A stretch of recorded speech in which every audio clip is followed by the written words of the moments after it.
ശ്രീകണ്ഠപുരം നഗരസഭയിലെ 7ാം വാർഡായ പന്നി UDF സ്ഥാനാർത്ഥിയായി മത്സരിക്കുന്ന അഡ്വക്കേറ്റ് EV രാമകൃഷ്ണനോടൊപ്പം ഇപ്പോൾ ഉള്ളത്. സ്ഥാനാർത്ഥിയെ തേടിയുള്ള ഈ യാത്രയിൽ സ്ഥാനാർത്ഥിയുടെ ശബ്ദത്തിൽ EV രാമകൃഷ്ണൻ നമ്മോടൊപ്പം ചേരുകയാണ്. ഈ സമഗ്രമായി ഈ വാർഡിൽ നടപ്പിലാക്കാൻ പോകുന്ന വികസന പ്രവർത്തനങ്ങളെക്കുറിച്ചും മറ്റും നമുക്ക് ഈ സ്ഥാനാർത്ഥിയോട് തന്നെ ചോദിച്ചറിയാം. നമസ്കാരം. നമസ്കാരം. ഈ പ്രചരണ രംഗത്ത് അവസാന ഘട്ടത്തിലാണ് നമ്മളിപ്പോൾ ഉള്ളത്. അതെ. അപ്പോൾ ഈ ഇത്രയും ദിവസത്തെ വോട്ടർമാരെ നേരിട്ട് കണ്ട അനുഭവങ്ങൾ വെച്ചുകൊണ്ട് എത്രമാത്രം വരും എന്ന ആത്മാർത്ഥമായ ഉറപ്പുണ്ട്? 100% പ്രതീക്ഷയിലാണ്. പന്നിയാലിലെ ജനങ്ങൾ എന്നെ മകനായി ഏറ്റെടുത്തു എന്നാണ് പലരും പറയുന്നത്. അതുകൊണ്ട് വിജയം മാത്രമല്ല, വർദ്ധിത ഭൂരിപക്ഷത്തിൽ വിജയം കരസ്ഥമാക്കും എന്ന കാര്യത്തിൽ ഒരു തർക്കവുമില്ല. ഇവിടെ ഒരു റിബൽ സ്ഥാനാർത്ഥി വന്നത് തികച്ചും ഗൂഢ ഉദ്ദേശത്തോടു കൂടി മാത്രമാണ് എന്ന് ഈ പ്രദേശത്തെ വോട്ടർമാർക്ക് മനസ്സിലായി കഴിഞ്ഞു. കാരണം യാതൊരു മാനദണ്ഡവും ഇല്ലാതെ ഒരാൾക്ക് മത്സരിക്കണമെന്ന് പറയുകയും അയാൾ UDFന്റെ സ്ഥാനാർത്ഥിയാണ് എന്ന് പറഞ്ഞ് ആളുകളെ തെറ്റിദ്ധരിപ്പിച്ച് വോട്ട് നേടാനുള്ള ഒരു ശ്രമമാണ് പന്നിയാലിൽ ഈ അവസാന ഘട്ടത്തിൽ കണ്ടുവരുന്നത്. ഞാനും UDF ആണെന്ന് പറയുന്നത്. UDFന്റെ പേരോ കോൺഗ്രസിന്റെ പേരോ ഉപയോഗിക്കാൻ ഒരു സ്വന്തം സ്ഥാനാർത്ഥിക്ക് അധികാരമില്ലാതിരിക്കെ തികച്ചും നിയമപരമല്ലാത്ത രീതിയിലാണ് അദ്ദേഹത്തിന്റെ പ്രചരണ രംഗത്ത് കടന്നു വന്നിരിക്കുന്നത്. അദ്ദേഹത്തിന്റെ പ്രചരണ മാധ്യമത്തിൽ പറയുന്നത് 12 കിലോമീറ്റർ അകലെയാണ് EV രാമകൃഷ്ണൻ താമസിക്കുന്നതെന്നാണ്.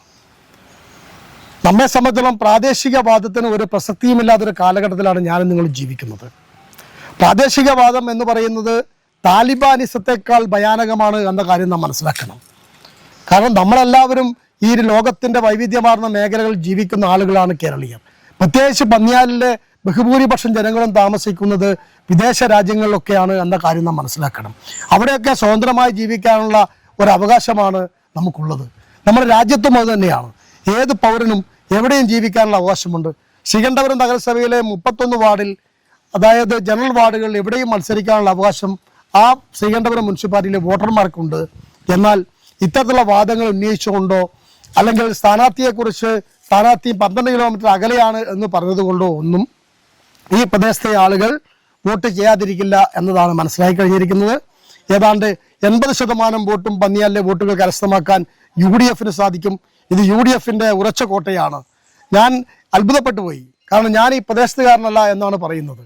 ആരാണ് പറയുന്നത്? ഒരു സ്വതന്ത്ര സ്ഥാനാർത്ഥി മാത്രമാണ്. ഇടതുപക്ഷം പോലും അത് ഉന്നയിച്ചിട്ടില്ല. എന്നാൽ ഞാൻ ഈ കൂട്ടുമുഖം സ്വദേശിയാണ് എന്ന കാര്യം പലരും മറന്നുപോയി. കൂട്ടുമുഖത്ത് ജനിച്ചു വളർന്ന് നെടുങ്ങോവും മടമ്പം സ്കൂളിലും പ്രാഥമിക വിദ്യാഭ്യാസം നടത്തി SES കോളേജിലും പഠിച്ച ഒരു വിദ്യാർത്ഥിയാണ് ഞാൻ. അതുകൊണ്ട് തന്നെ ഈ പ്രദേശത്തെ എല്ലാ വീടുകളിൽ ചെല്ലുമ്പോൾ എല്ലാ അമ്മമാരെയും എനിക്കറിയാം. അവിടെ എത്തുമ്പോൾ ഒന്നുകിൽ എൻ്റെ കൂടെ പഠിച്ചവർ അല്ലെങ്കിൽ എൻ്റെ നാട്ടുകാർ എന്ന രീതിയിലേക്കാണ് എന്നെ ആളുകൾ സ്വീകരിക്കുന്നത്. അതുകൊണ്ട് പന്നിയാലിലെ ജനങ്ങൾ എന്നെ ഒരു മകനായി ഏറ്റെടുത്തു എന്നാണ് പറഞ്ഞിരിക്കുന്നത്.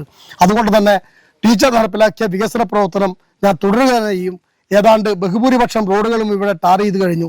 ഒരു റോഡ് പോലും ഏറ്റെടുത്ത റോഡുകൾ ടാർ ചെയ്യാൻ ബാക്കിയില്ല. ഇനിയിപ്പോൾ ആവശ്യം ഒരു വയോജന വിശ്രമ കേന്ദ്രമാണ്. അതോടൊപ്പം തന്നെ പന്നിയാലിൽ ഇല്ലാത്തതൊരു വയനശാലയാണ്. അത്തരത്തിലുള്ള പ്രവർത്തനങ്ങൾക്ക് ഞാൻ മുൻതൂക്കം കൊടുക്കും എന്നാണ് എനിക്ക് സൂചിപ്പിക്കാനുള്ളത്. മറിച്ച് ഈ പ്രദേശത്തെ എല്ലാ ആളുകളുടെയും ആരോഗ്യ സംരക്ഷണം ഉറപ്പുവരുത്തും.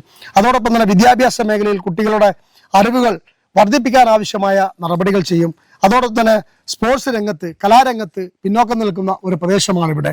ആ സ്പോർട്സ് രംഗത്തും കലാരംഗത്തും അവരുടെ കഴിവ് തെളിയിക്കാൻ ആവശ്യമായ നടപടികൾ എൻ്റെ ഭാഗത്തുണ്ടാകും. ഒരു സമഗ്ര വികസനമാണ് ലക്ഷ്യം.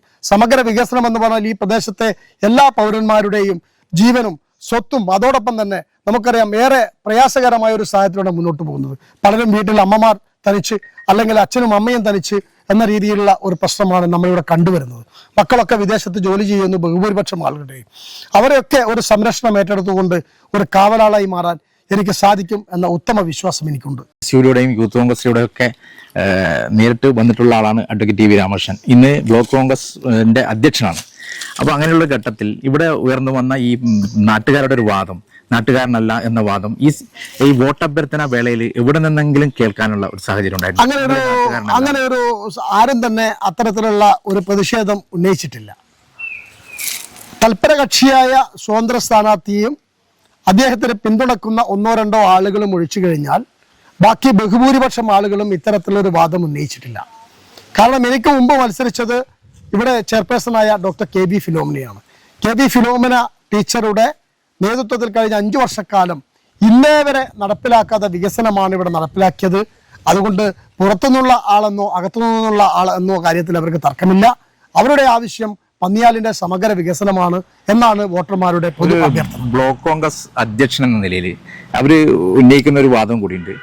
മുൻപുണ്ടായിരുന്ന കൗൺസിലർ ഇവിടെ എല്ലാ വിഭാഗം ജനങ്ങളെയും ചേർത്ത് പിടിക്കാൻ കഴിഞ്ഞിട്ടില്ല.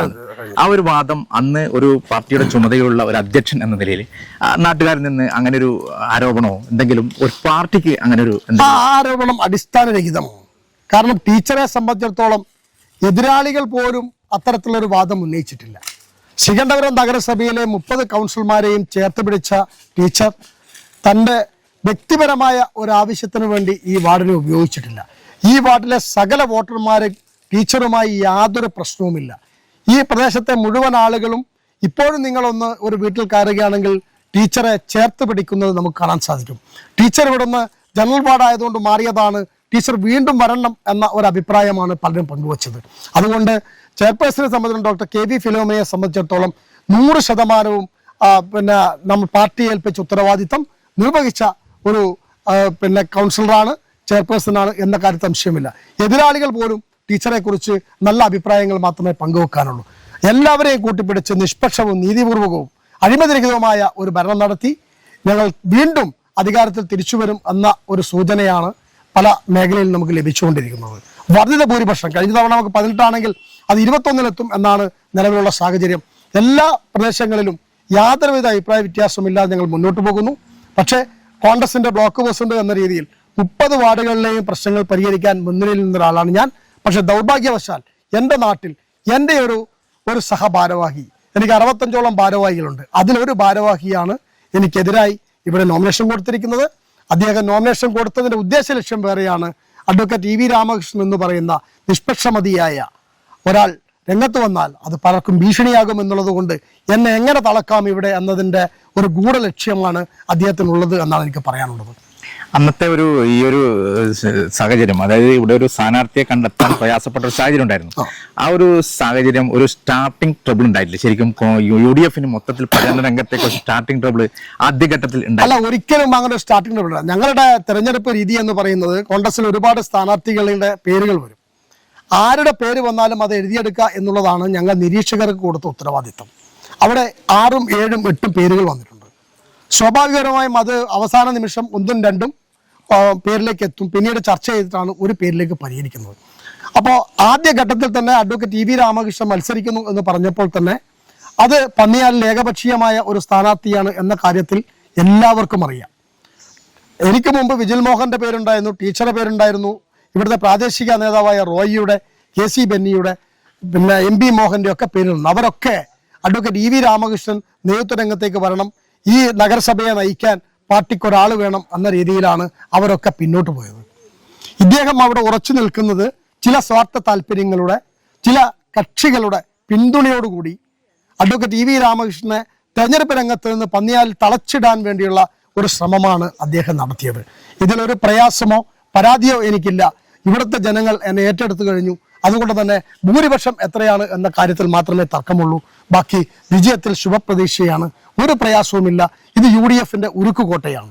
ഈ കോട്ട തകർക്കാൻ ഇടതുപക്ഷത്തിനോ സ്വതന്ത്ര സ്ഥാനാർത്ഥി എന്ന ലേബലിൽ മത്സരിച്ചാലും ഒന്നും സാധിക്കില്ല എന്നത് ചരിത്രം തെളിയിക്കും. അതുപോലെ ബ്ലോക്ക് കോൺഗ്രസ് പ്രസിഡന്റ് എന്ന നിലയിൽ നമ്മുടെ ഈ നഗരസഭാ ഭരണം ഏകദേശം എത്ര സീറ്റ് വരെ നേടി അധികാരത്തിൽ വരാൻ UDF സാധിക്കും? ഇപ്പോഴത്തെ സ്ഥിതിയിൽ 21 സീറ്റ് വരെ നേടും എന്നാണ് ഞങ്ങളുടെ പ്രതീക്ഷ.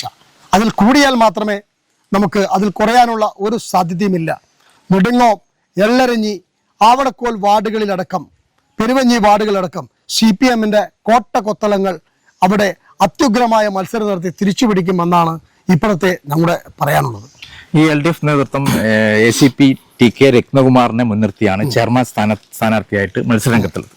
അതിൽ കോൺഗ്രസിൽ നിന്ന് ഇ വി രാമകൃഷ്ണൻ അഡ്വക്കേറ്റ് ജയിച്ചു വരികയാണെങ്കിൽ ഒരു ചെയർമാൻ സ്ഥാനാർത്ഥിയായിട്ട് നമുക്ക് കാണാൻ വേണ്ടി കഴിയും. പാർട്ടിയാണ് അത് തീരുമാനിക്കേണ്ടത്. കാരണം ആരൊക്കെയാണ് ജയിച്ചു വരുന്നതെന്ന് നോക്കിയിട്ടാണ് ചെയർമാൻഷിപ്പ് പാർട്ടി തീരുമാനിക്കുന്നത്. പാർട്ടിയുടെ ഒരു നിലപാട് എന്ന് പറഞ്ഞാൽ തെരഞ്ഞെടുപ്പിന് മുമ്പ് ചെയർമാൻ ഇന്നയാളാണെന്ന് പ്രഖ്യാപിക്കരുത്. പക്ഷെ അതിന് നേതൃത്വം നൽകുക എന്ന ഒരാൾ എന്ന രീതിയിലാണ് അഡ്വക്കേറ്റ് ഇ വി രാമകൃഷ്ണനെ സ്ഥാനാർത്ഥിയായി നിർത്തിയിരിക്കുന്നത്. അതിനുശേഷം വരുന്ന നമ്മുടെ പാർലമെന്ററി പാർട്ടി കൗൺസിലർമാരുടെ ബഹുഭൂരിപക്ഷ പ്രകാരമാണ് ആരാണ് ആവേണ്ടത് എന്ന് തീരുമാനിക്കുക. എനിക്ക് CPM-നോട് വളരെ സഹതാപമുണ്ട്. കാരണം CPM-ന്റെ പല നേതാക്കന്മാരും ഞങ്ങൾ മത്സരിക്കുന്നുണ്ട് എന്ന് എന്നോട് അവരുടെ സ്വകാര്യ സംഭാഷണമൊക്കെ പറയുന്നുണ്ട്. കോട്ടൂർ ഇന്നയാളാണ്, അവളക്കോൽ ഇന്നയാളാണ്, പഞ്ചാമൂല ഇന്നയാളാണ് എന്നൊക്കെ പറഞ്ഞ് അവിടുത്തെ വനിതാ നേതാക്കളടക്കം ഞാനാണ് മത്സരിക്കുന്നത് വക്കീലെ എന്നൊക്കെ എന്നോട് പറഞ്ഞിരിക്കുന്നു. എന്നെ അത്ഭുതപ്പെടുത്തി. കാരണം കമ്മ്യൂണിസ്റ്റ് പാർട്ടിക്ക് ഒട്ടനവധി നേതാക്കന്മാരുണ്ട്. അവരുടെ കഴിവ് കുറഞ്ഞ നേതാക്കന്മാരാണ് എന്ന് ഞാൻ വിശ്വസിക്കുന്നില്ല. ഏറെ പ്രഗത്ഭരായ ആളുകൾ ശ്രീകണ്ഠപുരത്തുണ്ട്. ആ ശ്രീകണ്ഠപുരത്തുള്ള ഏറെ പ്രഗത്ഭരെ മാറ്റി ഇത്തരത്തിൽ ഒരു ബ്യൂറോക്രാറ്റിനെ കൊണ്ടുവന്നതിൻ്റെ പിന്നിൽ ചില ഗൂഢലക്ഷ്യങ്ങളുണ്ട്. ആ ഗൂഢലക്ഷ്യം ശ്രീകണ്ഠപുരം നഗരസഭയിലെ വോട്ടർമാർ പരാജയപ്പെടുത്തുമെന്ന കാര്യത്തിൽ തർക്കമില്ല. അവരിൽ തന്നെ പ്രയാസമുണ്ട്. അവരുടെ നേതാക്കന്മാരുടെ മുഖം കാണുമ്പോൾ നമുക്ക് മനസ്സിലാവും. എത്രയോ അർഹതയുള്ള ആളുകൾ സ്ഥാനാർത്ഥിയാവാതെ ഇത്തരത്തിലുള്ള ഒന്നിനും കൊള്ളാത്ത കുറേ ആളുകളെ സ്ഥാനാർത്ഥി ലിസ്റ്റിലേക്ക് കയറ്റി വിട്ടപ്പോൾ പലരും അത്ഭുതപ്പെടുന്ന ഒരു സാഹചര്യമാണുള്ളത്. ജനാധിപത്യ മഹിളാ അസോസിയേഷൻ്റെ, കമ്മ്യൂണിസ്റ്റ് പാർട്ടിയുടെ സമുന്നതനായ ഏരിയ കമ്മിറ്റി മെമ്പർ അടക്കമുള്ള, ഏരിയ സെക്രട്ടറി അടക്കമുള്ള പ്രഗത്ഭരായ വോട്ടർമാർ ഈ പ്രദേശത്തുണ്ടായിട്ടും അവരെയൊക്കെ മാറ്റി നിർത്തി ഇത്തരത്തിലുള്ള ഒരു സ്ഥാനാർത്ഥി നിർണയം കണ്ണൂർ ജില്ലാ CPM കമ്മിറ്റിയുടെ ഒരു ഗൂഢോദ്ദേശമാണ്. അത് ACP-യോടുള്ള എന്തോ ഒരു കമ്മിറ്റ്മെന്റിന്റെ ഭാഗമാണ് എന്നാണ് എനിക്ക് പറയാനുള്ളത്. അപ്പോൾ അവസാന ലാപ്പിൽ കോൺഗ്രസ് UDF ഒറ്റക്കെട്ടായിക്കൊണ്ട് തന്നെ ഈ തെരഞ്ഞെടുപ്പിന്റെ എല്ലാ പോയിന്റുകളും കീഴടക്കി കഴിഞ്ഞു എന്നുള്ളത് തന്നെയാണോ? സ്റ്റാർട്ടിംഗ് ട്രബിളെല്ലാം പരിഹരിച്ച് അവസാന ലാപ്പിൽ അന്ത്യഘട്ടത്തിൽ ഒരു വലിയ വിജയം കൈവരിക്കാനുള്ള എല്ലാ കാര്യങ്ങളും പൂർത്തീകരിച്ചു. ചരിത്രത്തിൽ ഇന്നേ വരെ ശ്രീകണ്ഠപുരം നഗരസഭയിൽ UDF-നെ സംബന്ധിച്ച് ഇത്ര മനോഹരമായി 30 വാർഡുകളിലും പ്രശ്നം പരിഹരിച്ചൊരു കാലഘട്ടം ഉണ്ടായിട്ടില്ല.